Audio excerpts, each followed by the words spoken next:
अधिष्ठानाचं ज्ञान झालं की कल्पित पदार्थाची निवृत्ती होते. तर अधिष्ठानाचं ज्ञान झाल्यानंतर कल्पित पदार्थाची निवृत्ती होते. उदाहरण, रज्जूचं ज्ञान झालं की सर्पाची निवृत्ती होते. परंतु विधान असं केलं की रज्जूच्या ज्ञानाने सर्प आणि सर्पज्ञान यांची युगपत निवृत्ती होते असं सांगितलं. पुन्हा सर्पाचं ज्ञान, आपलं रज्जूचं ज्ञान झालं की सर्पाची निवृत्ती होते आणि सर्प ज्ञानाचीही निवृत्ती होते. तर त्यासाठी त्यांनी शंका केली की ज्या अर्थी रज्जूच्या ज्ञानाने सर्पाची आणि सर्पज्ञानाची निवृत्ती होते, तर अगोदर कशाची निवृत्ती होते? सर्पाची, आणि नंतर सर्प ज्ञानाची. म्हणजे सर्प निवृत्तीचं आणि सर्पज्ञानाच्या निवृत्तीचं मध्ये काहीतरी व्यवधान मानलं पाहिजे कालाचं. म्हणजे सर्पाची निवृत्ती झाल्यानंतर एक क्षणाने का होईना सर्पज्ञानाची निवृत्ती होते. म्हणजे याचा अर्थ दोन्हींचं युगपत निवृत्ती होत नाही असं मानावं लागतं, है की नाही?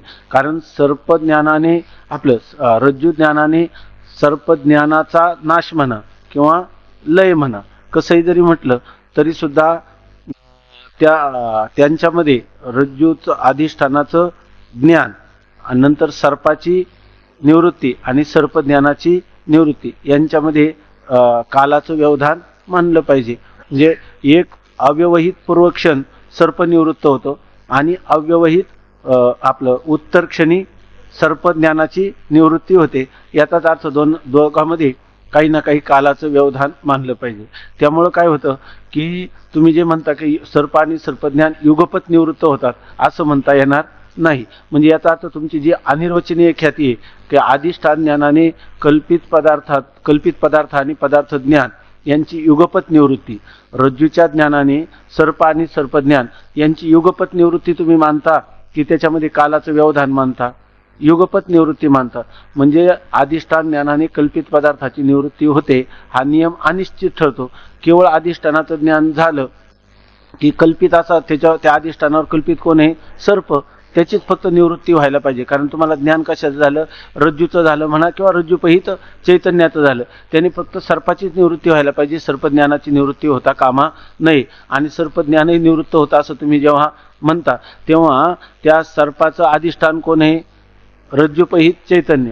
आणि सर्पज्ञानाचं अधिष्ठान कोण आहे?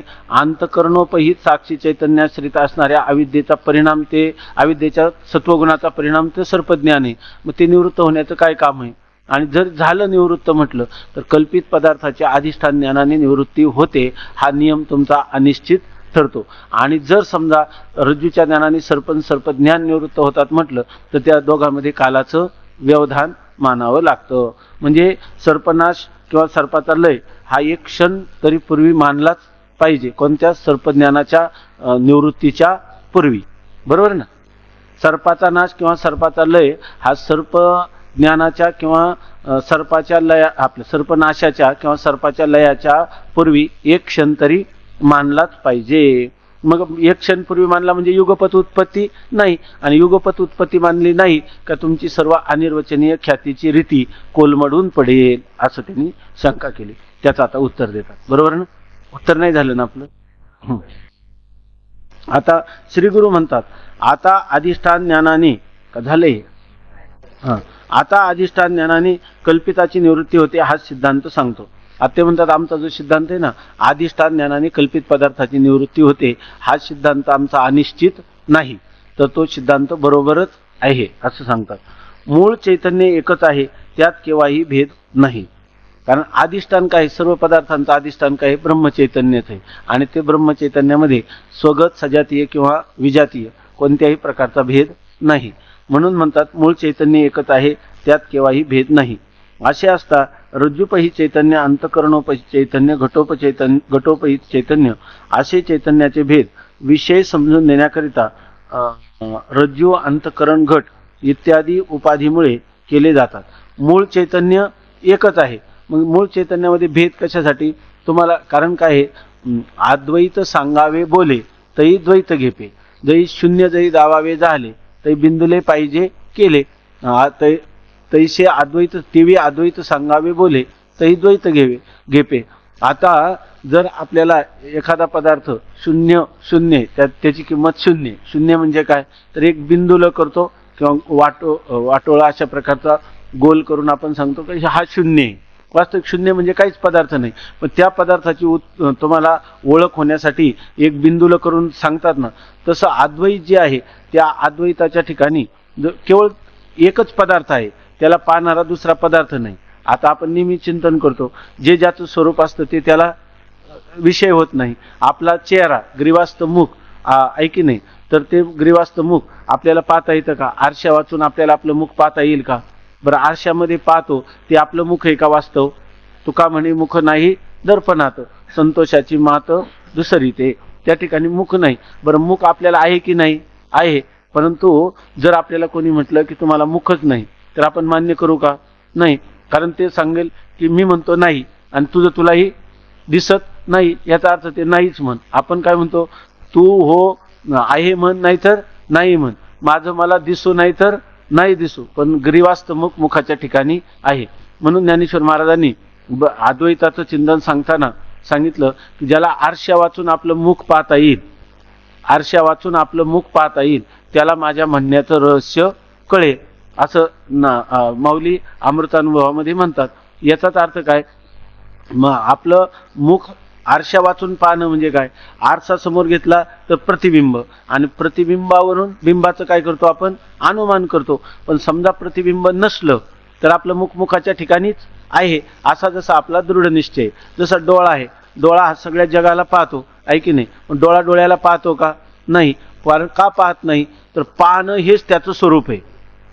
पाहणं हेच त्याचं स्वरूप असल्यामुळं जे ज्याचं स्वरूप असतं ते त्याला कधीही विषय होत नाही. म्हणून डोळा डोळ्याला पाहत नाही. डोळा डोळ्याला पाहत नसला तरी पाहणीरूप डोळा आहेच आहे, असा जसा आपला निश्चय असतो, त्याप्रमाणे हे जे अद्वैत आहे ते इतरांना विषय होत नाही. इतर म्हणजे जड असणारे बुद्धी, मन, इंद्रिय, या वाणी यांना विषय होत नाही, कारण हे पदार्थ जड आहेत. जड कशाला म्हणतात? ज्याला स्वतःचंही ज्ञान नाही आणि इतराचंही ज्ञान नाही. मग हे घटादी पदार्थ तरी बुद्धी कशी काय जाणते? तर त्या घटादी प्रकाशाला जाणण्यासाठी बुद्धीमध्ये चैतन्याचा उसना प्रकाश आहे, चैतन्याची छाया आहे, प्रतिबिंब आहे, त्याला चिदाभास किंवा फल असं आपण म्हणतो. त्याला घेऊन ती ह्या सर्व पदार्थांचं प्रकाशन करते. मग चैतन्याच्या प्रकाशाने प्रकाशित होणारी बुद्धी आपला मूळ असणारा प्रकाशक जे चैतन्य त्याचं प्रकाशन करील का? अर्थात करणं शक्यच नाही, कारण ते काय आहे? स्वतः प्रकाश रूप आहे. बरोबर ना? तर मग आता ज्या वेळेला आपल्याला ह्या चैतन्याचा विषय, बरं, चैतन्याचं असं आहे की ते चैतन्य सामान्य रूपाने असलं तरी सामान्य रूपाने चैतन्य काय होतं? उलट भ्रमाला कारण होतं, आहे की नाही? आपल्याला रज्जूचं सामान्य ज्ञान नाही का? आहे. परंतु सामान्य ज्ञानामुळं आपला अनर्थ टळला का? का उलट त्याच्यामुळं भ्रम झाला? रज्जूच्या सामान्य स्वरूपाचं ज्ञान आहे, पण विशेष स्वरूपाचं ज्ञान नाही, आणि त्यामुळे विशेष स्वरूपाचं असणारं जे अज्ञान, त्या अज्ञानामुळे काय झाला? उलट आपल्याला भ्रम झाला, सर्पाचा भ्रम झाला. त्यामुळे आपल्याला भयकंपादी निर्माण झाले. अनर्थ टळला का? नाही. आणि ज्या वेळेला आपल्याला रज्जूचं विशेष स्वरूपाने यम रज्जू ही रज्जूच आहे असं जेव्हा ज्ञान होतं, त्यावेळेला आपल्या भ्रमाची काय होते? निवृत्ती होते, आणि तो पुरुष जो आहे तो स्वस्थ भावाला प्राप्त होतो की मला आता भीती नाही, मला आता कंप नाही, कारण मला जो रज्जूवर भासलेला सर्प होता तो मिथ्या होता, असं अधिष्ठानाचं आता सामान्य ज्ञान नव्हतं का पूर्वी? यम किंचित इदम किंचित, इथं काहीतरी पडलेलं आहे असं ज्ञान होतं.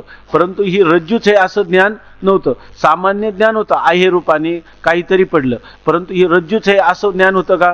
नाही. म्हणजे विशेष स्वरूपाचं रज्जूच्या काय होतं? अज्ञान, आणि त्या अज्ञानाचं कार्य कोण भासला? सर्प. म्हणजे तो अनर्थ रूप ठरला. परंतु त्या अनर्थाच्या निवृत्ती करण्यासाठी अधिष्ठानाचं कोणतं ज्ञान पाहिजे? विशेष स्वरूपाचं. तसं जरी आपलं स्वरूप हे अद्वैत स्वरूप असला आत्मा, तरी सुद्धा त्या आत्म्याचं कोणतं ज्ञान पाहिजे? सामान्य ज्ञान का विशेष स्वरूपाचं ज्ञान? विशेष स्वरूपाचं ज्ञान पाहिजे. मग आपल्याला आत्म्याचं आता विशेष स्वरूपाचं अज्ञान आहे, मग त्याच्या निवृत्ती कशाने होईल? सामान्य ज्ञानाने त्या विशेष अज्ञानाची निवृत्ती होईल का विशेष अज्ञानाने त्या आपल्या विशेष ज्ञानाने त्या विशेष अज्ञानाची निवृत्ती होईल? त्याच्यासाठी नियम कोणता आहे? जे ज्याच्या अज्ञानाने भासतं ते त्याच्या ज्ञानाने निवृत्त होतं. त्याप्रमाणे आपल्याला आत्मस्वरूपाचं ह्या संसार रूपी अनर्थाच्या निवृत्तीसाठी सामान्य ज्ञान पाहिजे का विशेष ज्ञान पाहिजे? विशेष ज्ञान पाहिजे, आहे की नाही? मग विशेष ज्ञान जर व्हायचं असेल तर त्या ठिकाणी उपाधीची कल्पना केल्या वाचून विशेष ज्ञान होणार नाही. बरोबर आहे ना? विशेष ज्ञान व्हायचं म्हणजे काय? विशेष म्हणजे कल्पित, आहे की नाही? तर विशेष जेवढं असतं ते कल्पित असतं. म्हणजे ते काय, विशेषाची काय करावं लागेल आपल्याला, उपाधी करावी लागेल, आहे की नाही. विशेष ज्ञान होण्यासाठी काय, कशाची कल्पना करावी लागेल, उपाधीची. उपाधीची कल्पना करण्याऐवजी विशेषणाची कल्पना केली तर होईल का आपल्याला ज्ञान? हा, सामान्य त्या चैतन्याचं ज्ञान होईल का आपल्याला?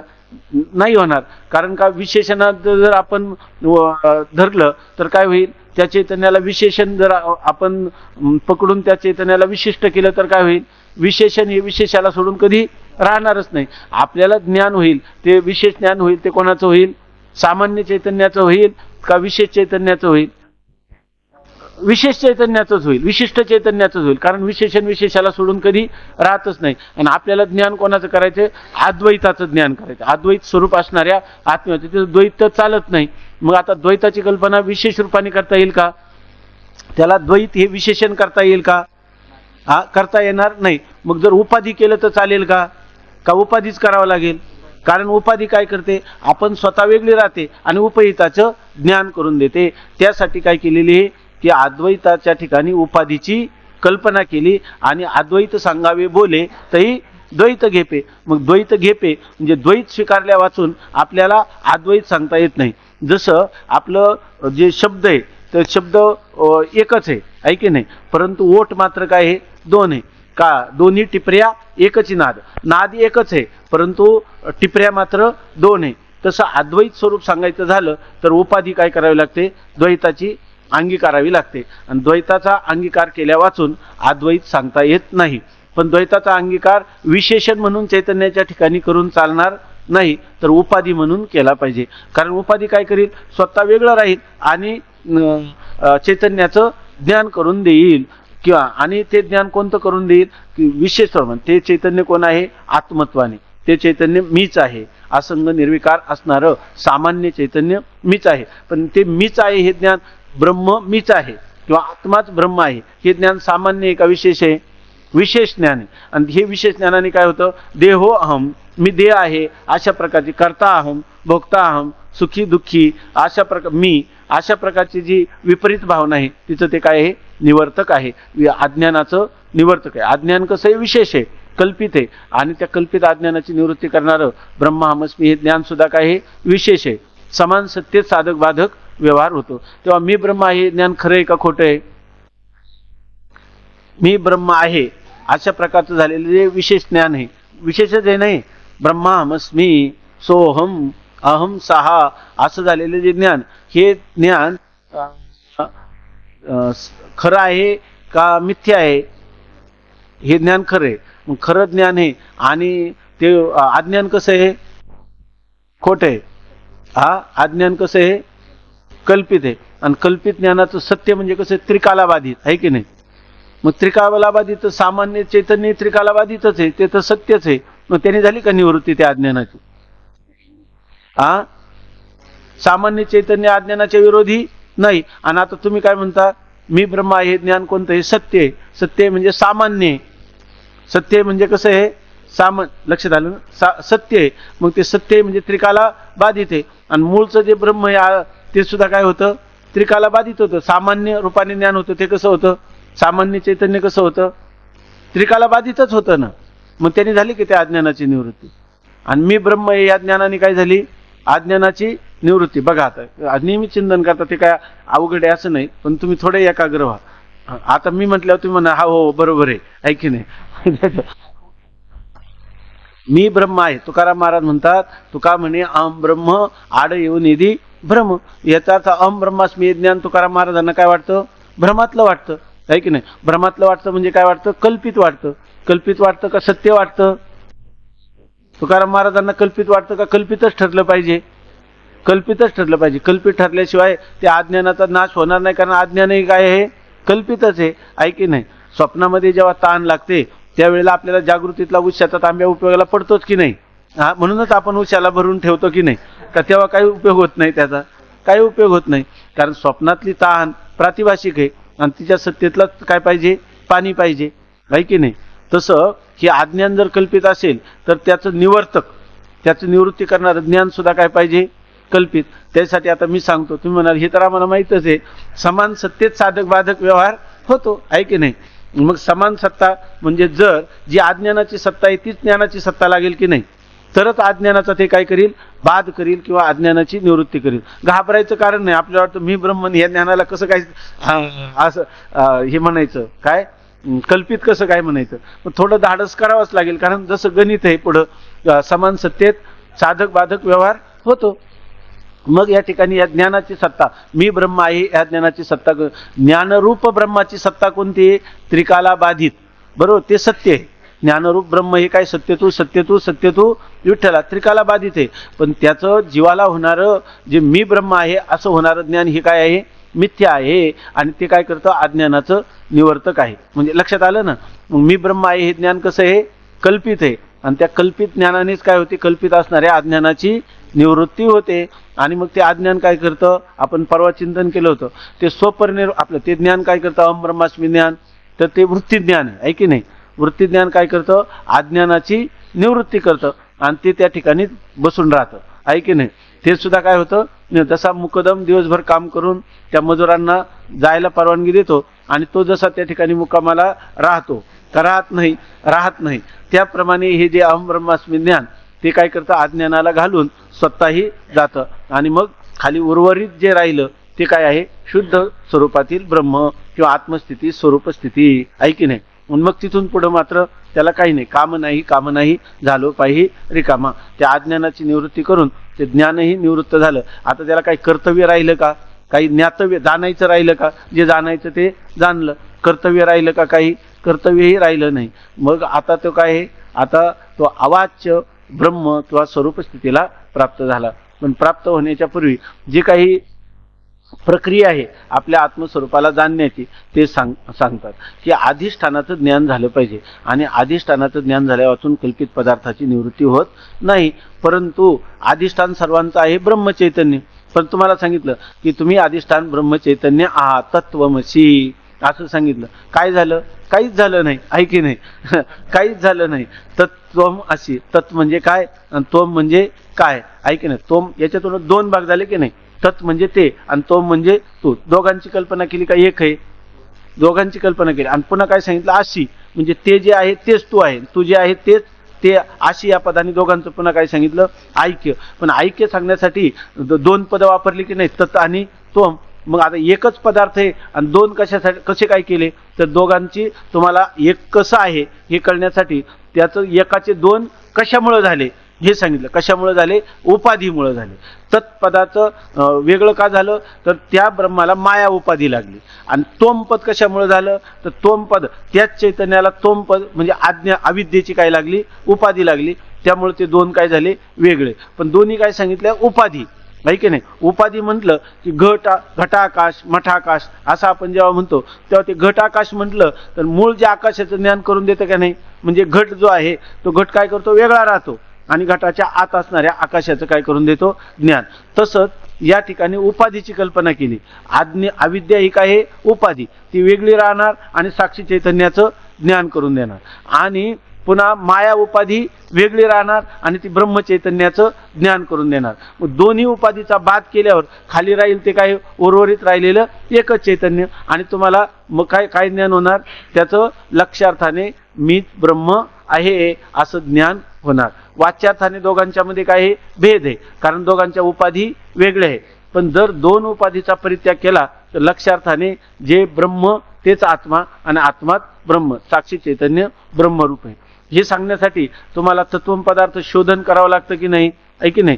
तत् आणि तोम पदाचा वाच्यार्थ काय आणि लक्ष्यार्थ काय, वाच्यार्थाचा परित्याग करून लक्ष्यार्थाचं ग्रहण करणं, हे सगळ्या गोष्टी आपल्याला कराव्याच लागतील की नाही. ही पद्धती, आणि ही पद्धती जर तुम्हाला एकदम सांगितलं असतं तत्वमसी तर काय कळलं असतं, आहे की नाही. म्हणून शास्त्रकारांची ही दया आहे. पण आपल्याला काय वाटतं, त्या दोघांमध्ये भेद सांगितला आणि आता पुढे अभेद सांगायला लागले.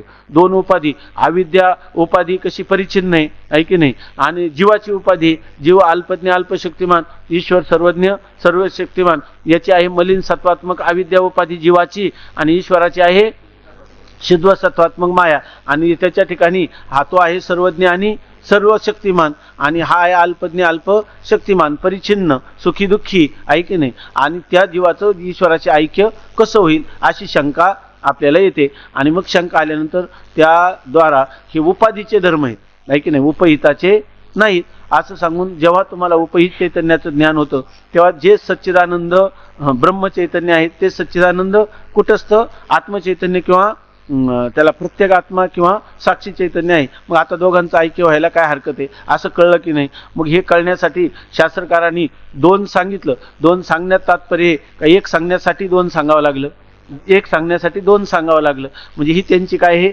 दया. पण आपण दयेनं सांगितलं ते समजून न घेता त्यांच्या डोक्यावर पुन्हा हात ठेवायला जातो आणि म्हणून एवढ्या शंका पुन्हा पुन्हा उपस्थित होतात की लगेच तुमचाच नियम बाधित झाला.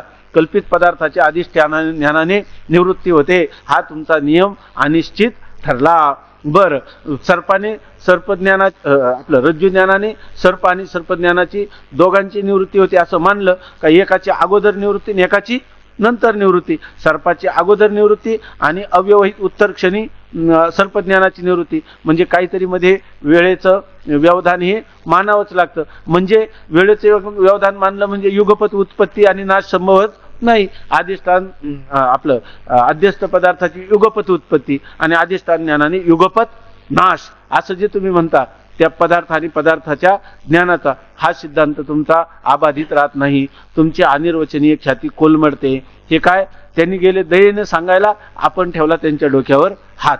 पण ते गुरुजी जे आहेत ते तरी ते म्हणतात की जसा साधू विंचवानी काय डंख मारला तरी तो म्हणतो तो त्याचा स्वभाव आहे आणि दयाळूपणा हा माझा स्वभाव आहे. तरी सुद्धा गुरुजी त्याला समजावून सांगतात. अशी जरी त्यांनी एवढा मोठा प्रबल पूर्वपक्ष केला, वास्तविक शंकेला जागा सुद्धा नव्हती.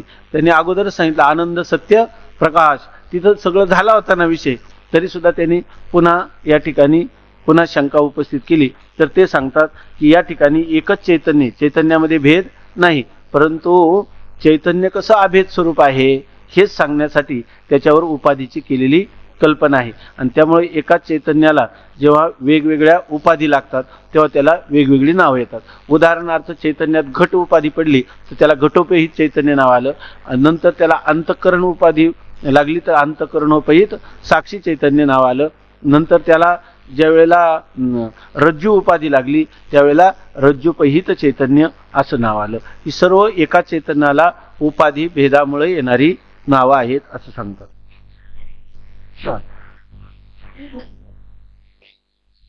आता अधिष्ठान ज्ञानाने कल्पिताची निवृत्ती होते हाच सिद्धांत सांगतो. मूळ चैतन्य एकच आहे, त्यात केव्हाही भेद नाही. असे असता रज्जूपहित चैतन्य, अंतःकरणोपहित चैतन्य, घटोपहित चैतन्य असे चैतन्याचे भेद विषय समजून देण्याच्या सोयीकरता रज्जू, अंतःकरण व घट इत्यादी उपाधीमुळे केले जातात. मूळ चैतन्य स्वरूपात भेद नसतो. आता ज्यावेळी रज्जूचे अंतःकरण वृत्तीचे ज्ञान होते त्यावेळी रज्जू व अंतःकरण वृत्ती या चैतन्यात भेद दाखविणाऱ्या उपाधी एका ठिकाणी होतात. म्हणजे रज्जू ज्ञानकाली अंतःकरणाची वृत्ती रज्जू रूपच होते. दोन्ही उपाधी एकत्र झाल्याबरोबर त्याचे अधिष्ठान चैतन्य मूळचे एकच आहे. म्हणून रज्जू ज्ञानकाली जे रज्जूपहित चैतन्य तेच अंतःकरण वृत्तीपहित साक्षी चैतन्य असून तेही ज्ञात आहे. याकरिता रज्जू ज्ञानाने सर्प व त्याचे ज्ञान निवृत्त होते असे म्हणण्यास कोणतीच हरकत नाही, हे सिद्ध झाले. आता बघा एवढा विषय थोडा बारकाईनं पहा. त्याचं म्हणणं काय आहे, रज्जूचं ज्ञान झालं की सर्पाची निवृत्ती होणं बरोबर आहे, पण रज्जूचं ज्ञान झालं त्यावेळी अंतःकरणोपहित साक्षी चैतन्याचं ज्ञान झालं नसताना देखील काय झाली, सर्पज्ञानाची निवृत्ती झाली. हे कसं बरोबर आहे ना? शंका लक्षात आली ना? का थोडं सावकाश घ्यायचं, लक्षात येते ना एवढं? ही शंका आहे की नाही त्याची? तर आता तिची निवृत्ती कशी करतात बघा त्या शंकेची. ज्यावेळी रज्जूचे अंतःकरण वृत्तीने ज्ञान होते, आपल्याला समोर रज्जू पडलेला, रज्जूवर पहिल्यांदा सर्प भासला, नंतर दिव्याच्या साह्याने किंवा म्हणजे कोणत्याही प्रकाशाच्या साह्याने ज्यावेळेला रज्जूचं ज्ञान झालं, तर रज्जूचं ज्ञान ज्या वेळेला आपल्याला झालं, रज्जूचे अंतःकरण वृत्तीने ज्ञान होते त्यावेळी रज्जू व अंतःकरण वृत्ती ह्या चैतन्यात भेद दाखविणाऱ्या उपाधी एकच चैतन्य आहे. त्या चैतन्यामध्ये दोन उपाधीची कल्पना केली, एक कोणती, रज्जू उपाधी आणि एक अंतःकरण उपाधी. आता जेव्हा रज्जूचं ज्ञान होतं त्यावेळेला ही अंतःकरण वृत्ती नेत्रेंद्रियाच्या द्वारा त्या रज्जू देशापर्यंत जाते की नाही? त्या रज्जू देशामध्ये जाते आणि मग त्या रज्जूच्या ठिकाणी असणारं जे अंधकाराचं आवरण होतं ते कोणी दूर केलं? प्रकाशाने. आणि त्याच्या ठिकाणी जे अज्ञानाचं आवरण होतं ते आवरण कोणी दूर केलं? वृत्तीनं. आणि त्या वृत्तीमध्ये असणारा चिदाभास त्याने ती ही रज्जू आहे असं ज्ञान करून दिलं. म्हणजे एकाच चैतन्यामध्ये आपण कोणती रज्जू नावाची उपाधी आणि एक दुसरी कोणती आहे? अंतःकरण नावाची उपाधी. ज्या वेळेला आपल्याला रज्जूचं ज्ञान होतं तर ही जी अंतःकरण उपाधी आहे तर त्या अंतःकरणाचा परिणाम म्हणजे अंतःकरणाची वृत्ती. अंतःकरण के परिणाम को वृत्ती काय आहे म्हणजे अंतःकरणाचा परिणाम काय आहे? वृत्ती. ती अंतःकरण वृत्ती काय करते? रज्जू देशापर्यंत जाते. म्हणजे ती अंतःकरण वृत्ती आणि रज्जू ह्या दोन्ही उपाधी जी आहे त्या दोन्ही उपाधी एक होतात की नाही? जेव्हा रज्जूचं ज्ञान होतं त्यावेळेला अंतःकरण आत राहतं का अंतःकरणही त्या रज्जू देशापर्यंत जातं? त्या परिणाम होऊन मग आता त्या दोन्ही उपाधी ज्या आहेत रज्जू आणि अंतःकरण, रज्जूचं जेव्हा ज्ञान होतं तेव्हा, जेव्हा ज्ञान झालं नाही तेव्हा अंतःकरण अंतःकरणाच्या ठिकाणी, रज्जू रज्जूच्या ठिकाणी. पण त्या चैतन्याला जेव्हा अंतःकरण आपलं त्या रज्जूचं जेव्हा ज्ञान होतं तेव्हा रज्जूच्या ज्ञानकाली ते रज्जू नावाची उपाधी आणि अंतःकरण नावाची उपाधी. ती अंतःकरणाची उपाधी म्हणजे अंतःकरणाचा जेव्हा परिणाम होतो तेव्हा त्याला अंतःकरण वृत्ती आणि ती वृत्ती नेत्रेंद्रियाद्वारा त्या रज्जू देशापर्यंत जाते. हे सगळं आता मी बोलतो का हे आपण पाहता आहे की नाही? तर आपण त्या देशापर्यंत जेव्हा गेली अंतःकरण वृत्ती तेव्हा रज्जू ही एक उपाधी आणि अंतःकरण ही एक उपाधी दोन्ही काय झाल्या? एकत्र झाल्या. हे तर मान्य आहे ना? तेच सांगतात आता ज्यावेळी रज्जूच्या अंतःकरण वृत्तीने ज्ञान होते त्यावेळी रज्जू अंतःकरण वृत्ती या चैतन्यात भेद दाखविणाऱ्या उपाधी. अगोदर चैतन्याचा उपाधीनं काय केला होता? रज्जूपहित चैतन्य आणि अंतःकरण वृत्ती उपहित चैतन्य असा त्याच्यामध्ये काय दाखवला होता? भेद. पण ज्यावेळेला रज्जूचं ज्ञान होतं त्यावेळेला ह्या चैतन्यात भेद दाखविणाऱ्या उपाधी एका ठिकाणी होतात. मी दोन्ही काय झाल्या? एका त्या रज्जू देशामध्ये आल्या, एकत्र झाल्या. म्हणजे रज्जू ज्ञानकाली अंतःकरणाची वृत्ती रज्जू रूपच होते. ज्या वेळेला अंतःकरणाची वृत्ती रज्जू देशापर्यंत जाते तेव्हा ती रज्जूच्या आकाराची होते की नाही? म्हणजे ती काय होते? रज्जू रूपच होते. म्हणजे अंतःकरण वृत्ती जी वेगळी होती चैतन्यात भेद दाखवणारी ती आता काय झाली? रज्जू रूपच झाली. दोन्ही उपाधी एकत्र झाल्याबरोबर त्यांचे अधिष्ठान चैतन्य मूळचे एकच आहे आणि मूळचं चैतन्य तर काय होतं? एकच होतं. भेद दाखवला होता तो कोणत्यामुळं? उपाधीमुळं. आता उपाधी तर काय झाल्या? एक. उपाधी काय झाल्या? एक. आणि मूळचं चैतन्य तर एक आहेच आहे की नाही? म्हणून रज्जू ज्ञानकाली जे रज्जूपहित चैतन्य तेच अंतःकरणो वृत्त्युपहित साक्षी चैतन्य असून तेही ज्ञात आहेत. आता बघ एवढेच पंक्ती चांगली समजावून घ्यायची. आता ते सांगतात रज्जू ज्ञानकाली जे रज्जूपहित, तुम्हाला जेव्हा रज्जूचं ज्ञान झालं आता दोन्ही उपाधी एकत्र झाल्या की नाही? मग तुम्हाला जे रज्जूपहित चैतन्याचं ज्ञान झालं त्यावेळेला अंतःकरण वृत्तीपहित चैतन्याचे ज्ञान झालं की नाही? कारण दोन्ही चैतन्य काय आहे? एकच आहे. आता तुम्ही मागं काय म्हणले होते की रज्जूपहित आपलं रज्जूच्या ज्ञानकाली केवळ रज्जूचं ज्ञान आहे का रज्जूपहित चैतन्याचं ज्ञान आहे? का रज्जूपहित चैतन्याचं ज्ञान असल्यापासून रज्जूचं ज्ञानच होणार नाही? होणार नाही. ठीक आहे ना? मग जे रज्जूपहित चैतन्य तेच काय आता इथं अंतःकरण उपहित अंतःकरण वृत्त्युपहित चैतन्य. मग तुम्हाला आता तो काय म्हणत होता? तुम्हाला फक्त रज्जूपहित चैतन्याचं ज्ञान आहे, अंतःकरण वृत्त्युपहित चैतन्याचं ज्ञान नाही. वास्तविक रज्जू ज्ञानकाली केवळ रज्जूपहित चैतन्याचं ज्ञान आहे का अंतःकरण वृत्त्युपहित चैतन्याचं पण ज्ञान आहे? रज्जू ज्ञानकाली का रज्जू अज्ञानकाली? रज्जूचं जेव्हा ज्ञान होतं तेव्हा तुम्हाला रज्जूपहित चैतन्याचं जसं ज्ञान आहे तसं अंतःकरण वृत्तीपहित चैतन्याचंही ज्ञान आहे. कारण दोन्ही उपाधी काय झालेले आहेत? एकच आहे. आणि दोन्ही उपाधी एक झाल्यावर मूळचं चैतन्य एकच आहे. मग तुम्हाला रज्जूपहित चैतन्याचं जेव्हा ज्ञान होतं तेव्हा अंतःकरण वृत्तीपहित चैतन्याचं ज्ञान आहेच का नाही? आहेत. मग जर तुम्हाला अंतःकरण वृत्तीपहित चैतन्याचं म्हणजे अधिष्ठान कोण आहे? सर्पज्ञानाचं अधिष्ठान कोण आहे? अंतःकरण वृत्त्युपहित साक्षी चैतन्य. मग रज्जू ज्ञानकाली तुम्हाला अंतःकरण वृत्त्युपहित साक्षी चैतन्याचं ज्ञान आहे का नाही? आहे. मग जर तुम्हाला जर अधिष्ठान तेच अधिष्ठान आहे त्या कोणाचं? सर्प ज्ञानाचं. मग तुम्हाला अधिष्ठानाचं ज्ञान आहे का नाही? मग रज्जू ज्ञानकाली अंतःकरण वृत्त्युपहित साक्षी चैतन्याचं ज्ञान असल्यामुळं अधिष्ठानाचं ज्ञान आहेच आहे. मग अधिष्ठानाचं ज्ञान असल्यामुळं रज्जूच्या ज्ञानकाली केवळ सर्प निवृत्त होईल का सर्प ज्ञान पण निवृत्त होईल? कारण अधिष्ठान ज्ञानाने कल्पिताची निवृत्ती होते आणि कल्पित कोण आहे? सर्पज्ञान. मग त्याची निवृत्ती व्हायला काय हरकत आहे? मग आमचं जे विधान आहे रज्जूच्या ज्ञानाने सर्प आणि सर्पज्ञान यांची निवृत्ती होते असं म्हणण्याने युगपतच होते की नाही? युगपत होते असं ज्याच्यात मानले त्याला काय म्हणतात? अनिर्वचनीय ख्याती. मग आमच्या अनिर्वचनीय ख्यातीचा सिद्धांत कोलमडला का तो अकाट्य आहे की नाही? आणि त्याच्यामध्ये पूर्वोत्तर भाव मानावा लागतो का? अगोदर रज्जू ज्ञानानंतर सर्पाचा नाश आणि नंतर उत्तर क्षणी सर्पज्ञानाचा नाश असं मानण्याची गरज आहे का? नाही. ज्यावेळेला रज्जूचं ज्ञान होतं त्यावेळेला अंतकरण वृत्तीपहित साक्षी चैतन्याचंही ज्ञान असतं. तेच सर्पज्ञानाचं अधिष्ठान आहे आणि त्यामुळं रज्जूपहित चैतन्य आणि अंतकरण वृत्तीपहित चैतन्य ही दोन्ही चैतन्य एकच आहे की नाही? दोन्ही चैतन्य काय आहे? एकच आहे. त्यामुळं रज्जू ज्ञानाने सर्प आणि सर्पज्ञानाची निवृत्ती होते असं आमचं जे विधान आहे ते विधान तंतोतंत बरोबर आहे. त्याच्यामध्ये कोणतीही अनौचित्यता नाही. ठीक आहे ना? अवच्छेदक उपाधी आहे ना इथं एक नाही. अवच्छेदक हे आभासवादाने स्पष्टीकरण चाललंय सगळं. अवच्छेदकच काय? रज्जू कारण अंतकरण वृत्तीमध्ये आभास आहेच ना ज्ञान होताना. आपली हा जो संपूर्ण ग्रंथ आहे आणि पंचदशी ह्या दोन ग्रंथाकडे पाहताना त्यांनी तिथं कुठं अवच्छेदवादाचं थोडं चिंतन दिले. बाकी हे सगळे ग्रंथ कसे आहे? आभासवादाचे. याच्याकडे पाहताना जर कधी जीव किंवा ईश्वर याचं स्वरूप आलं की त्याच्या ठिकाणी जीव म्हटलं की अंतकरण अधिष्ठान चैतन्य आणि त्याचं पडलेलं प्रतिबिंब अंतकरणामध्ये याला म्हणायचं जीव. अविद्या किंवा अंतकरण उपाधी मानतात. आणि ईश्वर असं जेव्हा म्हणतो तेव्हा केव्हाही माया अधिष्ठान चैतन्याचं मायेमध्ये पडलेलं प्रतिबिंब याला मिळून ईश्वर म्हणतात. अशा प्रकारचा आभास मानलेला आहे. त्याच्यामध्ये ह्या सगळ्या प्रक्रिया ज्या आहेत त्या आभासवादाच्या चिंतनाने लागतात.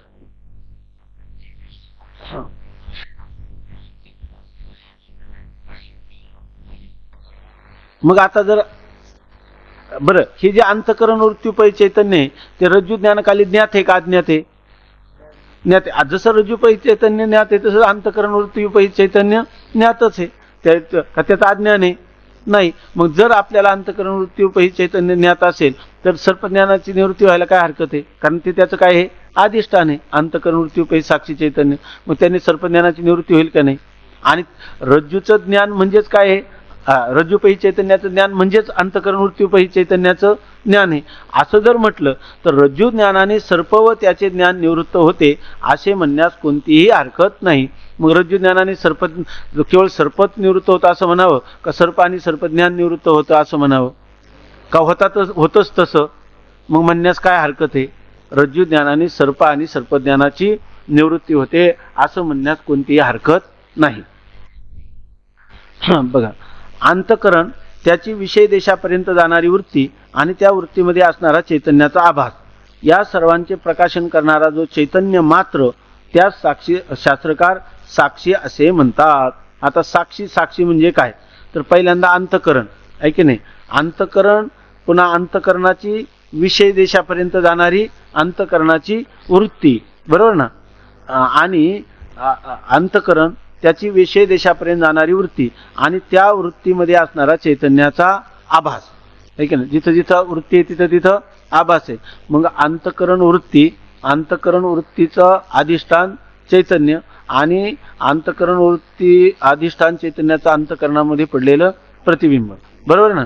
आभास किंवा प्रतिबिंब. तर ह्याचं असं सांगतात की ह्या अंतकरणाचं प्रकाशन कोण करतं? चैतन्य आहे की नाही? आणि अंतकरणाची वृत्ती जी विषय देशापर्यंत जाते तिचं प्रकाशन कोण करतं? चैतन्य. आणि तिच्यामध्ये असणारा आभास त्याचे प्रकाशन कोण करतं? मूळ चैतन्य ते त्याचं सर्वांचं प्रकाशन करतं. अंतकरण विषय देशापर्यंत जाणारी वृत्ती आणि त्या वृत्तीमध्ये असणारा चैतन्याचा आभास या सर्वांचे प्रकाशन करणारा जो चैतन्य मात्र म्हणजे तो केवळ काय? चैतन्य मात्र म्हणजे चैतन्य स्वरूप किंवा ज्ञान स्वरूप आहे आणि त्याला शास्त्रकार साक्षी असे म्हणतात.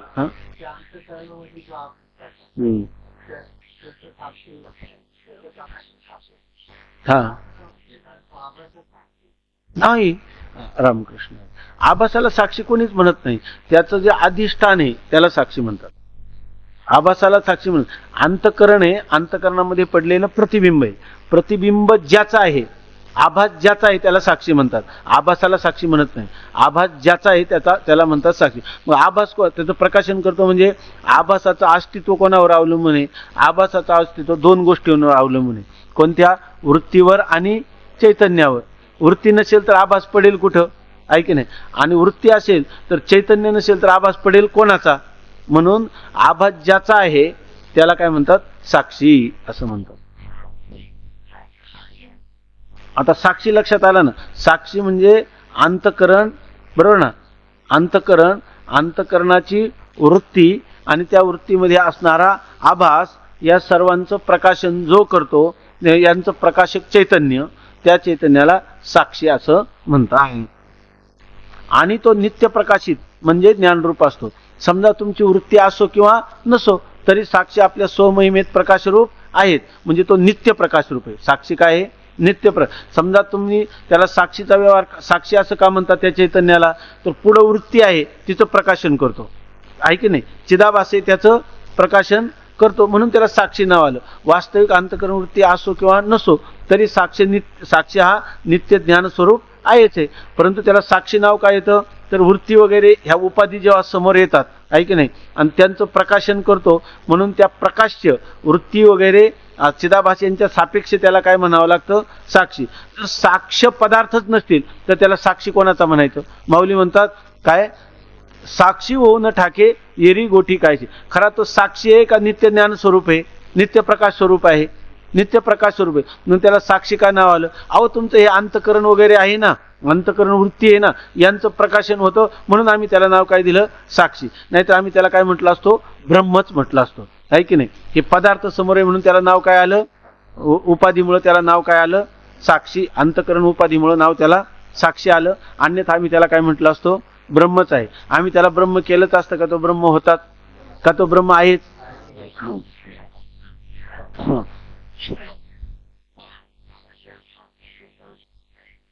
अंतकरण, त्याची विषय देशापर्यंत जाणारी वृत्ती आणि त्या वृत्तीमध्ये असणारा चैतन्याचा आभास, या सर्वांचे प्रकाशन करणारा जो चैतन्य मात्र त्यास साक्षी असे म्हणतात. आणि तो नित्य प्रकाशित म्हणजे ज्ञानरूप असतो. याचे विवेचन पंचदशी ग्रंथात कुटस्थ दीपामध्ये विद्यारण्य स्वामींनी चांगले केले आहे. आता हाच विषय आपल्याला कळायला अवघड जातो, परंतु कुटस्थ दीप हे पंचदशीतलं सर्वात अवघड प्रकरण आहे, म्हणजे समजण्याला थोडंसं कठीण प्रकरण आहे. परंतु यांनी थोडक्यामध्ये त्याचं दिले. इथं कुटस्थ दीपामध्ये जे काही विद्यारण्य स्वामींनी सांगितलं ते या ठिकाणी सांगितलेलं आहे. कसं बघा, ते असे: अंतकरणात आत्म्याचे म्हणजे साक्षीचे प्रतिबिंब होते त्यासच आभास म्हणतात. आता अंतकरण आहे, अंतकरण अधिष्ठान चैतन्य म्हणजे साक्षी चैतन्य, आणि त्या साक्षी चैतन्याचा अंतकरणामध्ये आभास किंवा प्रतिबिंब होतं त्याला काय म्हणतात? म्हणजे अंतकरणामध्ये जे प्रतिबिंब होतं त्यालाच काय म्हणतात? आभास. हे आत्मा आनंदरूप कसा आहे याचे उत्तर सांगतेवेळी या तरंगाचे प्रारंभी सांगितलेच आहे. आत्मा आनंदरूप कसा आहे? परमप्रीतीचा विषय कोण आहे? झालं ना. आत्मा आनंदरूप का? तर परमप्रीतीचा विषय आहे म्हणून. परमप्रीती विषयत्वात आनंद रूपा ही गोष्ट सांगितली. त्या आभासासहित अंतकरणास प्रमाता म्हणतात. आता एक एक गोष्ट सांगतात. पहिल्यांदा अंतकरण, आहे की नाही? अंतकरण अधिष्ठान चैतन्य आणि त्याचा पडलेला आभास किंवा प्रतिबिंब, त्या आभासासहित अंतकरणास प्रमाता म्हणतात. म्हणजे एक मूळ जे अंतकरण आहे आणि अंतकरणात पडलेला आभास, त्या आभासासहित अंतकरणालाच काय म्हणतात? प्रमाता. त्याला दुसरं नाव काय देता येईल? हा हा त्याच्यापेक्षा जवळचं नाव आभासासहित अंतकरण. केवळ अंतकरण आणि आभासासहित अंतकरण, म्हणजे आभासासहित अंतकरण म्हणजे काय काय आले त्याच्यामध्ये? किती? तिन्ही पण आले. मग त्याला दुसरं नाव काय आहे? आताच सांगितलं, जीव, आहे की नाही? त्याला दुसरं नाव काय आहे? जीव आहे असं म्हणतात. त्याला आभासासहित अंतकरणाला या ठिकाणी काय आहे? प्रमाता अशी पंचदशीमध्ये संज्ञा दिलेली आहे. लक्षात आलं ना? प्रमाता, प्रमाता म्हणजे काय? जीव. प्रमाता शब्दाने जीव घ्यायचा. आभासासहित जे अंतकरण आहे त्याला काय म्हणतात? प्रमाता किंवा जीव अशी संज्ञा आहे. त्या आभासासहित अंतकरणाची वृत्ती इंद्रियद्वारा बाहेर निघून घटादी विषयापर्यंत जाते त्या अंतकरण वृत्तीस प्रमाण म्हणतात. अंतःकरण म्हणजे आतच आहे, नाही का. अंतःकरण म्हणजे आतलं ज्ञानाचं साधन, करण म्हणजे साधन, आतमध्ये असणारं ज्ञानाचं साधन. त्याच्यामध्ये आभास आहेच आहे. मग आभासासहित अंतःकरणाला काय नाव आलं? प्रमाता. आता दुसरं नाव काय सांगतात? प्रमाण. प्रमाण कशाला म्हणतात? आभासासहित अंतःकरणाची वृत्ती. आता हा आभास अंतःकरणात आहे, परंतु त्याच आभासासहित असणारी अंतःकरणाची वृत्ती म्हणजे त्या अंतःकरणाचा होणारा परिणाम, आणि तो बाहेर निघून घटादी विषयापर्यंत जाते. ती अंतःकरणाची वृत्ती नेत्रादी इंद्रियाद्वारा, नेत्रा आदी म्हणजे त्वगिंद्रिय, नेत्र, घ्राणेंद्रिय याच्याद्वारा बाहेर त्या विषयांपर्यंत जाते, आणि त्या अंतःकरण वृत्तीस प्रमाण म्हणतात. म्हणजे अंतःकरणासहित, आभासासहित अंतःकरण असेल तर त्याला प्रमाता म्हणायचं, आणि आभासासहित अंतःकरण वृत्ती असेल म्हणजे अंतःकरणाचा परिणाम रूप असणारी वृत्ती जेव्हा त्या विषयांपर्यंत, विषय देशापर्यंत जाते, त्यावेळेला त्याला नाव काय येतं? प्रमाण. त्या प्रमाणामध्ये आभास असतो का? आभासासहित अंतःकरण वृत्तीलाच काय म्हणतात? प्रमाण असं म्हणतात. म्हणजे त्याचा आभास असतोच ना त्याच्यामध्ये. मग केवळ अंतःकरण आणि आभास असतील तर त्याला काय म्हणतात? प्रमाता. अंतःकरण वृत्ती आणि आभास असतील तर त्याला काय म्हणतात? प्रमाण. आभासासहित अंतःकरणाची वृत्ती इंद्रियद्वारा निघून घटादी विषयांपर्यंत जाते, त्या अंतःकरण वृत्तीस प्रमाण म्हणतात. आता त्या प्रमाणाने घटादी पदार्थांचे ज्ञान होते, त्या घटादी विषयास प्रमेय म्हणतात. आता काय होतं? ती अंतःकरण वृत्ती घटादी देशापर्यंत गेली का ती कशाचं ज्ञान करून देते? घटाचं ज्ञान करून देते. कशाचं ज्ञान करून देते? घटात. मग विषय कोणाला करते? घटाला. म्हणून त्याला काय म्हणायचं? प्रमेय. म्हणजे घट काय झाला? प्रमेय. अंतःकरण वृत्ती काय झाली? आभासासहित अंतःकरण वृत्ती प्रमाण, आणि आभासासहित मूळचा असणारा अंतःकरण काय झालं? प्रमाता. आहे की नाही? प्रमाता, प्रमाण आणि प्रमेय. त्या प्रमाणाने घटादी पदार्थांचे ज्ञान होते. प्रमाण म्हणजे कोणी? अंतःकरण वृत्ती, आणि त्या अंतःकरण वृत्तीच्या द्वारा ज्ञान कशात होतं? घटादी पदार्थांचं. मग त्या पदार्थांना काय म्हणायचं? प्रमात्याला प्रमाणाच्या द्वारा प्रमेयाचं ज्ञान झालं, म्हणून ते घटादी काय ठरले? प्रमेय. ठीक आहे ना? काय विचारायचं का?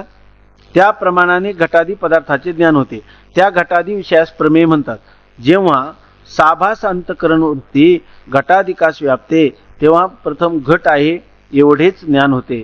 नंतर ते घट ज्ञान प्रमात्यापर्यंत येऊन पोचले म्हणजे मी घट जाणला असे ज्ञान होते. इथं बघा, आता ही प्रक्रिया सांगतात. जेव्हा साभास अंतःकरण वृत्ती घटाधिकास व्यापते म्हणजे काय होतं? आभासासहित अंतःकरणाची वृत्ती घटापर्यंत जाते. घटाला व्यापते म्हणजे घटाच्या आकाराची होते.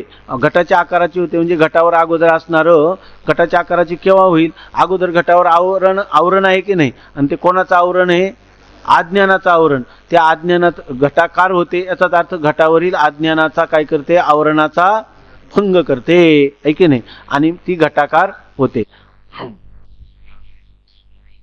जेव्हा साभास अंतःकरण वृत्ती घटाधिकास व्यापते, तेव्हा प्रथम घट आहे एवढेच ज्ञान होते. घटाधिकाला घटाकार होते म्हणजे हा घट, अयम घटा, हा एवढंच ज्ञान होतं. पहिल्यांदा जेव्हा अंतःकरणाची वृत्ती घट देशापर्यंत जाते आणि घटाच्या आकाराची होते, कोणती? साभास अंतःकरण वृत्ती. आहे की नाही? त्यावेळेला त्याला काय होतं? ज्ञान फक्त अयम घटा, हा घट आहे एवढंच ज्ञान होतं. नंतर ते घट ज्ञान प्रमात्यापर्यंत येऊन पोचले म्हणजे मी घट जाणला असे ज्ञान होते. आणि ते एकदा हा घट आहे हे ज्ञान पुन्हा कुठं पोहोचलं पाहिजे? प्रमाणाच्या द्वारा प्रमेयाचं झालेलं ज्ञान ते कुठपर्यंत पोहोचलं पाहिजे? पुन्हा प्रमात्यापर्यंत, म्हणजे साभास अंतःकरणापर्यंत. बरोबर ना? साभास अंतःकरणापर्यंत पोचलं की त्यावेळेला तो काय म्हणतो? घटम अहम जानामी. हा घट आहे याचं त्याला, हा घट आहे याचं मला ज्ञान झालं, किंवा हा घट आहे हे मी जाणतो. मी घट जाणला. या वाक्यात मी शब्दाचा अर्थ ज्ञाता, घट ज्ञेय आणि त्याचे ज्ञान या त्रिपुटीचे प्रकाशन होते. मी घट जाणला. मी घट जाणला म्हणजे याचा अर्थ अगोदर कोण आहे? ज्ञाता, किंवा तिकडं वर त्याला काय म्हटलं होतं? प्रमाता. तर या प्रमात्याचं घट जाणला याच्यामध्ये ज्ञाता म्हणजे अंतःकरण. आहे की नाही? ज्ञाता म्हणजे कोण आहे? अंतःकरण उपाधी लागली की तो काय होतो? ज्ञाता. अंतःकरण वृत्ती उपाधी लागली की तो काय होतो? ज्ञान. आहे की नाही? आणि त्याच्या विषयाला काय म्हणतात? ज्ञेय. बरोबर ना? असंच आहे ना? मग आता या ठिकाणी ज्या वेळेला वृत्ती घटाकार झाली त्यावेळेला तिच्यामध्ये चिदाभास आहे की नाही? अंतःकरण वृत्ती घटादेशापर्यंत जाते तेव्हा त्याच्यात चिदाभास आहे की नाही? आणि ज्या वेळेला अंतःकरण आपल्या बाहेर गेलं नाही तेव्हाही त्याच्यामध्ये चिदाभास आहेच आहे, बरोबर ना? तिन्ही ठिकाणी चिदाभास आहेच आहे. परंतु ज्या वेळेला तो घट जाणला तर घटोपही चैतन्य आहेत की नाही? घट ज्याच्यात उपाधी झाला तिथं चैतन्य आहेत, अंतःकरण वृत्ती उपहित चैतन्य आहेत आणि अंतःकरण उपहित चैतन्यही आहेच आहे. मग ह्या चैतन्य कुठं होतं? या तिन्हीपैकी ज्ञाता, ज्ञान आणि ज्ञेय, बरोबर ना? ज्ञाता कोण आहे? अंतःकरण उपाधिक साभास अंतःकरण, हे काय आहे? प्रमाता आहे की नाही? मग त्याच्या ठिकाणी त्याचं प्रकाशन कोणी केलं? साक्षीने केलं. आणि अंतःकरण वृत्तीचं प्रकाशन कोणी केलं? आणि ते घटाचं प्रकाशन कोणी केलं? साक्षीनेच केलं. सगळ्यांचं प्रकाशन कोणी केलं? साक्षीने. म्हणजे चैतन्याने सर्वांचं प्रकाशन केलं. आणि ते चैतन्य कसं आहे? मूळचं नित्य प्रकाश रूप आहे की नाही? जर त्याला ते नित्य प्रकाश रूप असणाऱ्या चैतन्याला साक्षी हे नाव कशामुळे आलं? उपाधीमुळे आलं. कोणत्या उपाधीमुळं? अंतःकरण. केवळ अंतःकरण उपाधीमुळे आलं का घट उपाधीमुळे पण आलं? का घट ज्ञान घटमहम जानामी, का त्या घट जो जाणला त्याच्यामुळं पण आलं? सगळ्यामुळे आलं. घटाचे प्रकाशन कोणी केलं? चैतन्याने. अंतःकरण वृत्तीचं प्रकाशन कोणी केलं? अंतःकरण वृत्तीमध्ये असणाऱ्या चिदाभासाचं प्रकाशन कोणी केलं? सगळं चैतन्यानेच केलं. आता हे सांगतात कोणतं? सामान्य चैतन्य. कोणतं चैतन्य इथं? सामान्य चैतन्य. या ठिकाणी मी घट त्याच आहे. आयम हा घट आहे, हे जे झाले ज्ञान ते विशेष ज्ञान आहे. इथं ते सांगायचं नाही. म्हणजे विशेष ज्ञानाचं अधिष्ठान रूपाने असणारे चैतन्यानेच प्रकाशन केलं हे सांगायचं. ते इथं एवढंच सांगायचं की सामान्य चैतन्य हे नित्य ज्ञान स्वरूप आहे, प्रकाश रूप आहे. परंतु ते प्रकाश रूप असल्यामुळंच विशेष भावाने त्याचं प्रकाशन होतं. हा घट आहे हे विशेष ज्ञान आहे. हे सुद्धा काय? विशेष ज्ञान आहे ना. अहम घटम जानामी हे विशेष ज्ञान आहे. ह्या नैयायिकांनी ज्याप्रमाणे त्याला दोन ज्ञान सांगितलं, एक काय व्यवसाय ज्ञान आणि एक अनुव्यवसाय ज्ञान. तो विषय इथं वेदांताचं तशी प्रक्रिया नाही. त्यांनी सांगितलं की हा घट आहे हे ज्ञान झालेलं न्यायशास्त्रामध्ये त्यांनी सांगितलं आयम घटा हे झालेलं ज्ञान कोणतं आहे? व्यवसाय ज्ञान आहे. आणि पुन्हा ते घटम अहम जानामी याला अनुव्यवसाय ज्ञान असं म्हणतात. म्हणजे घट ज्ञान वेगळं, ती दोन ज्ञान मानतात, एक व्यवसाय ज्ञान आणि एक अनुव्यवसाय ज्ञान. तसं वेदांताची प्रक्रिया नाही. फक्त इथे एवढंच समजावून देतात, लक्षात घ्या. बाकी ते व्यवसाय ज्ञान अनुव्यवसाय ज्ञान काढून टाका, त्याचा काही संबंध घेऊ नका. आपल्याला हेच ज्ञान लवकर होईना, है की नाही?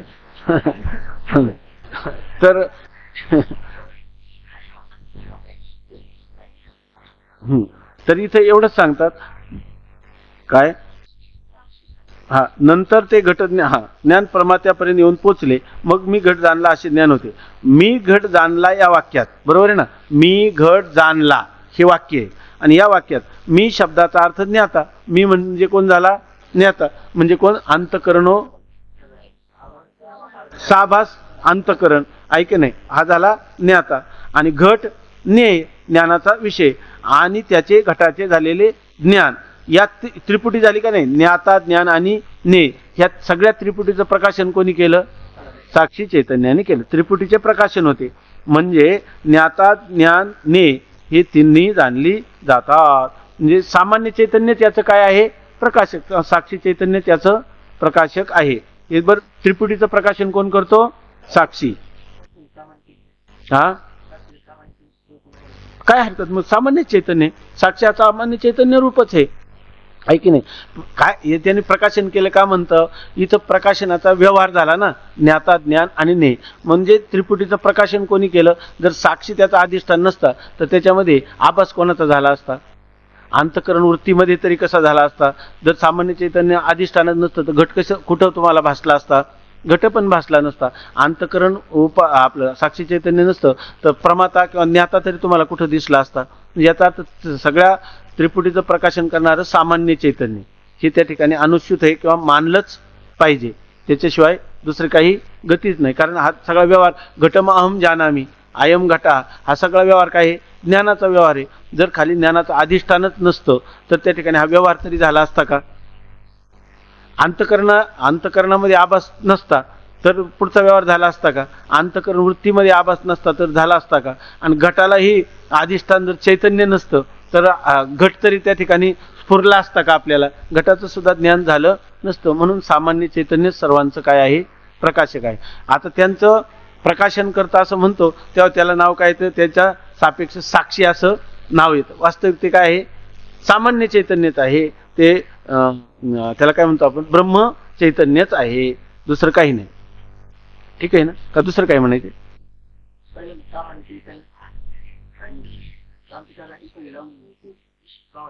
झालं झालं झालं विशेष भाव उपाधीशिवाय ते विशेष भावाला प्राप्त झालंच नसतं ना. परंतु त्या विशेष भावाला जे प्राप्त झालं ते साक्षी चैतन्य आहे का जे विशेष भावाला प्राप्त झालं ते साक्षी चैतन्य आहे? विशेष भावाला प्राप्त झालं म्हणजे त्याला काय म्हणतात, सामान्य चैतन्य विशेष भावाला येणं त्याला नाव काय येतं? नाही, सामान्य चैतन्य विशेष भावाला प्राप्त झालं की त्याला नाव येतं चिदाभास. बरोबर ना बंडा महाराज? त्याला काय नाव येतं, चिदाभास. मग चिदाभास साक्षी आहे का चिदाभास ज्याचा आहे तो साक्षी आहे? तो साक्षी आहे. त्यामुळे विशेष भावाला प्राप्त झालं की त्याला नाव काय येतं, चिदाभास असं नाव येतं. मायेमध्ये विशेष भावाला प्राप्त झालं त्याला नाव काय आहे, चिदाभास. मायेमध्ये पडलेल्या चिदाभासाला काय म्हणतात, ईश्वर. आणि अंतकरणामध्ये पडलेल्या चिदाभासाला काय म्हणतात, जीव. ऐकी नाही म्हणे हा कोणतं? हा हा बरोबर. हो हो काय? हा बरोबर ना. मग हे झालेलं ज्ञानही विशेषच आहे ना. नाही नाही नाही नाही असं नाही. त्याचं प्रकाशक आहे, ते फक्त प्रकाशक आहे म्हणजे अधिष्ठान आहे. म्हणजे त्या अधिष्ठानावर हे जे ज्ञाता ज्ञान आणि ने, प्रमाता प्रमाण आणि प्रमेय, ध्याता ध्यान आणि धे, जे जे काही त्रिपुटी असेल ती सगळी त्रिपुटी त्याच्यावर भाषित होणारी आहे. सगळी त्रिपुटी त्याच्यावर कल्पित आहे. आणि त्रिपुटीचं जे अधिष्ठान आहे ते सामान्य चैतन्य.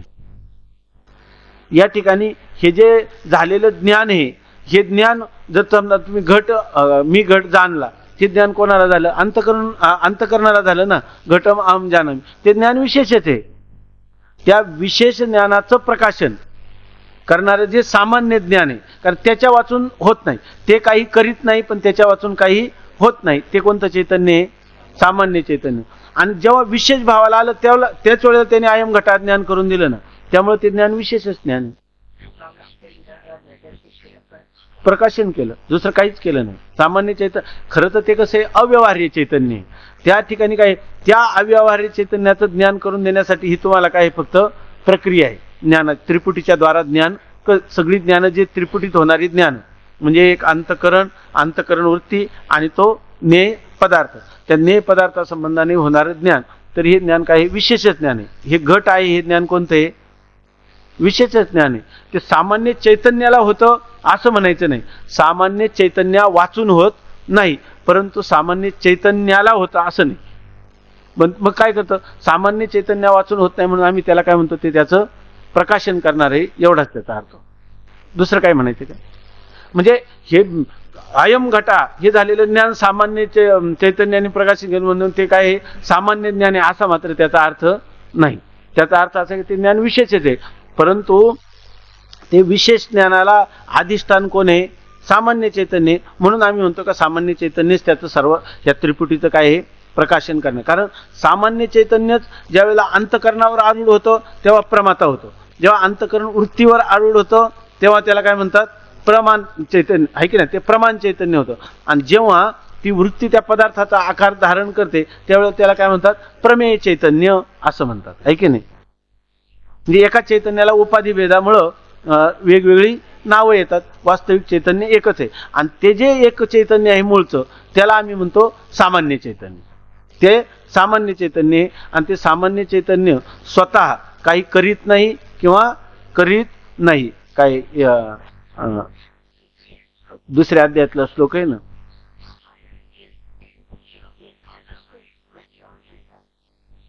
हा नाही करून नाही कारण नाही, ते तर पुढे नाही, दुसऱ्या अध्याय श्लोक आहे. हा तेच. हा पण त्याच्या ठिकाणी साक्षात कर्तृत्व नाही आणि प्रयोजक कर्तृत्व नाही असं सांगणारा श्लोक आहे. नत्वेवाहम जातो ना समनतोम नेहमी जनाधिपा न चैव न भविष्याम सर्वे वयमतः परम यथा देही कथा देहांतर प्राप्ती धीरस्पत्र नाही. आता लक्ष जा. आता इथं पुढे स्पष्टीकरण देतात की मी घट जाणला या वाक्यात मी शब्दाचा अर्थ ज्ञाता, घट ज्ञेय आणि ज्ञान या त्रिपुटीचे प्रकाशन होते. म्हणजे ज्ञाता, ज्ञान व ज्ञेय ही तिन्ही जाणली जातात. यास उदाहरण असे बघा, आता हे उदाहरण सोपं करून सांगितलंय. यास उदाहरण असे, कंदिलास काच असते. प्रथम कंदिलाच्या आतील मुख्य दीपाचा प्रकाश काचेत येतो, मग तिथून बाहेरच्या पदार्थापर्यंत जाऊन तेथील पदार्थात प्रकाशित करतो. प्रथम काचेतील प्रकाश आपण ज्ञाता समजू, तो विषयांपर्यंत बाहेर जातो त्यास ज्ञान समजू, आणि ज्या पदार्थास त्याने दाखविले त्यास ज्ञेय समजू. जेव्हा हा ज्ञाता, ज्ञान व ज्ञेय यामध्ये प्रकाशनाचा व्यवहार होतो तेव्हा काचेच्या आतील मूळचा दिवा प्रकाशित मानलाच पाहिजे. तो मालविला तर पुढचा व्यवहार होणे शक्यच नाही. हे जे तुम्ही म्हटले ना, आता याचं उदाहरण एकदम स्पष्ट होईल. त्याप्रमाणे जेव्हा साभास अंतकरण ज्ञाता, साभास अंतकरण वृत्तीरूप ज्ञान आणि घटादी विषय ज्ञेय यामध्ये मी घट जाणला असा व्यवहार होतो तेव्हा साक्षी प्रकाशित म्हटलाच पाहिजे. आता तुम्ही काय म्हणता, साक्षी हा नित्य प्रकाश स्वरूप आहे की नाही? म्हणजे साक्षीत काय करतो, ज्ञाता, ज्ञान आणि ज्ञेय या त्रिपुटीचं प्रकाशन करतो आणि तो स्वतः काय आहे, प्रकाशरूप. म्हणजे जरी ही त्रिपुटी नसली तरी तो अंगाने प्रकाशरूप आहे. त्रिपुटी समोर आली तर प्रकाश तिचा प्रकाशन तो करतो, म्हणजे त्रिपुटीचंही प्रकाशन करतो. पण त्रिपुटी असली तरी तो नित्य प्रकाशरूपच आहे आणि त्रिपुटी नसली तरी तो नित्य प्रकाशरूप आहे. किंबहुना तो नित्य प्रकाशरूप मानल्याशिवाय हा पुढचा ज्ञाता, ज्ञान आणि ज्ञेय असा त्रिपुटीतल्या ज्ञानाचा व्यवहारच संभवू शकणार नाही. त्याच्यासाठी उदाहरण देतात बघा. प्रथम कंदिलास काच असते, हे तर आपल्याला लक्षात येईल ना. कंदिलाला काच. प्रथम कंदिलाचे आतील मुख्य दीपाचा प्रकाश काचेत येतो. न तो कंदील पेटवला तर मुख्य दीपाचा प्रकाश काय होईल, काचेमध्ये. प्रथम कंदिलाची ती आपलं जे दिव्या कंदिलाच्या जी वात आहे ती वात पेटलेली, त्या वातीचा प्रकाश जो आहे तो प्रथम कुठे येतो, काचेपर्यंत. कंदिलास काच असते. प्रथम कंदिलाच्या आतील मुख्य दीपाचा प्रकाश काचेत येतो, मग तिथून बाहेरच्या पदार्थापर्यंत जाऊन नंतर तो प्रकाश पहिल्यांदा निघाल्यावर कुठे येईल, पहिल्यांदा काचेपर्यंत. नंतर तो बाहेरच्या पदार्थांपर्यंत तो प्रकाश जाईल, तिथील पदार्थास प्रकाशित करतो आणि बाहेरच्या पदार्थांपर्यंत जातो आणि तिथला जो पदार्थ आहे घटादी त्यांचं काय करतो, प्रकाशन करतो. प्रथम काचेतील प्रकाश आपण ज्ञाता समजू. काचेच्या आत वातीपर्यंत असणारा जो म्हणजे प्रज्वलित वातीपासून काचेपर्यंत असणारा प्रकाश त्याला काय म्हणायचं, आतल्या आत. तसं इथं अंतकर, साभास अंतकरणाला काय म्हणायचं, ज्ञाता असं म्हणायचं, बरोबर ना. साभास अंतकरणाला काय म्हणायचं, ज्ञाता. प्रथम काचेतील प्रकाश आपण ज्ञाता समजू, तो विषयापर्यंत जातो त्यास ज्ञान समजू, आणि एकदा काचेच्या बाहेर त्या विषयांपर्यंत जातो. तसं इथं अंतकरणाची वृत्ती काय करते, विषय देशापर्यंत जाते, तेव्हा त्याला आपण काय म्हणू, ज्ञान. जसा पहिला काचेतला आपलं वातीचा प्रकाश हा काचेपर्यंत जातो त्याला काय म्हणायचं, ज्ञाता, आणि तो विषयापर्यंत जातो तेव्हा त्याला काय म्हणायचं, ज्ञान असं समजू. आणि ज्या पदार्थास त्याने दाखविले त्यास ज्ञेय समजू, आणि त्या अंतकरण वृत्तीने ज्या पदार्थाला म्हणजे प्रमाणाने ज्या पदार्थाला दाखवलं त्याला काय म्हणायचं, ज्ञेय. जेव्हा हा ज्ञाता, ज्ञान व ज्ञेय यामध्ये प्रकाशाचा व्यवहार होतो तेव्हा काचेच्या आतील मूळचा दिवा प्रकाशित मानलाच पाहिजे. आता ज्ञाता, ज्ञान आणि ज्ञेय हा सगळा व्यवहार होण्यासाठी आजचा मूळचा जो दिवा आहे तो त्या ठिकाणी प्रकाशरूप मानला पाहिजे की नाही. जर प्रकाश आतमध्ये प्रकाश नसेल तर काचेपर्यंत कोण जाईल, आणि काचेतून विषय देशापर्यंत कोण जाईल, आणि त्या ठिकाणी त्या घटाला दाखविल कोण. म्हणजे याचा अर्थ मूळ असणारी वात प्रकाशरूप जर मानली तरच या ठिकाणी ती वात काचेपर्यंत जाईल, आपलं ते प्रकाश काचेपर्यंत जाईल. म्हणजे या तिन्हीमध्ये ज्ञाता, ज्ञान आणि ज्ञेय यांचा जर व्यवहार व्हायचा असेल प्रकाशनाचा, तर मूळ प्रकाशरूप साक्षी असला पाहिजे की नाही. म्हणजे मूळ साक्षी हा काय मानावा लागतो, नित्य प्रकाशरूपच मानला पाहिजे. ज्या पदार्थास त्याने दाखविले त्यास ज्ञेय समजू. जेव्हा हा ज्ञाता, ज्ञान व ज्ञेय यामध्ये प्रकाशनाचा व्यवहार होतो तेव्हा काचेच्या आतील मूळचा दिवा प्रकाशित मानलाच पाहिजे. ज्या अर्थी घट दिसला, घट ज्ञानाचा व्यवहार झाला, त्याच अर्थी म्हणजे अंधारात तुम्हाला घट दिसला, याचाच अर्थ मूळचा दिवा हा काय आहे, प्रकाशरूपच आहे. तो जर मूळचा दिवा त्या ठिकाणी नसता, मूळचा प्रकाश जर नसता, तर तुम्हाला ह्या अंतकरण वृत्तीच्या द्वारा त्या घटाचं ज्ञान तरी झालं असतं का? आणि पुन्हा घटम अहम जानामी असं तरी तुम्हाला समजलं असतं का? आयम घटहा असं तरी समजलं असतं का? याला मूळ कारण कोण आहे? त्या कंदिलामध्ये आतमध्ये असणारा प्रज्वलित वात किंवा दिवा हे त्याला कारण आहे. मूळचा दिवा प्रकाशित मानलाच पाहिजे. तो मालविला तर पुढचा व्यवहार होणे शक्यच नाही. समजा दिवाच मालवला तर पुढचा व्यवहार होईल का आपल्याला? हा घट आहे, हा घट मी जाणला, कोणता व्यवहार होईल? कोणताच होणार नाही. त्याला प्रकाशाचं साह्यच मिळालं नाही. याचा अर्थ ज्ञाता, ज्ञान, ज्ञेय हे सर्वांचं प्रकाशन करणारा जो मूळ साक्षी तो प्रकाशरूप, नित्य प्रकाशरूप मानावाच लागतो.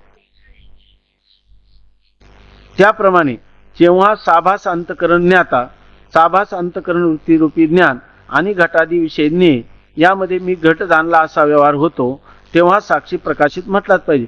ज्या अर्थी हा एवढा व्यवहार होतो, काय? साभास अंतकरण, बरोबर आहे ना? त्याला काय म्हणायचं? ज्ञाता, बरोबर ना? आणि साभास अंतकरण वृत्ती प्रमाण, त्याला काय म्हणायचं? ज्ञान. आणि त्या साभास अंतकरण वृत्तीने ज्याला विषय केला तो ज्ञेय पदार्थ कोण आहे? घट. हा सगळा ज्ञानाचा व्यवहार ज्या अर्थी होतो त्याच अर्थी काय? त्या ज्ञानाचा त्या सगळ्या त्रिपुटीचं प्रकाशन करणारा जो मूळ साक्षी तोच ज्ञानस्वरूप किंवा प्रकाश स्वरूप मानलाच पाहिजे. कंदिलाच्या काचेचं उदाहरण समजलं ना? ज्ञाता, ज्ञान, ज्ञेय ही त्रिपुटी समजली ना, आणि त्या त्रिपुटीचं प्रकाशन करणारा साक्षी समजला ना, आणि तो जड असल्याचं चांगलं ध्यानात आलं ना, है का नाही? हा, तो नित्य प्रकाश रूप आहे. तो जर नसता तर या त्रिपुटीचा प्रकाशनाचा व्यवहार देखील झाला नसता. म्हणून त्याला काय म्हणावं लागतं? नित्य प्रकाश रूप. आता बघा, हे सगळं कशासाठी एवढं चाललंय की उगीच आपल्या बुद्धीला घरदार सोडलं तर लवकर परत पळून जावं म्हणून बुद्धीला असं काहीतरी खाद्य दिलं याच्यासाठी नाही सांगितलं. किंवा बघ काहीतरी वेगळी करमणूक असावी म्हणून त्याच्यासाठी पण नाही सांगितलं, आहे की नाही? वेगळी काही करमणूक होती का? बुद्धीचे वाभाडे निघतात, आहे की नाही?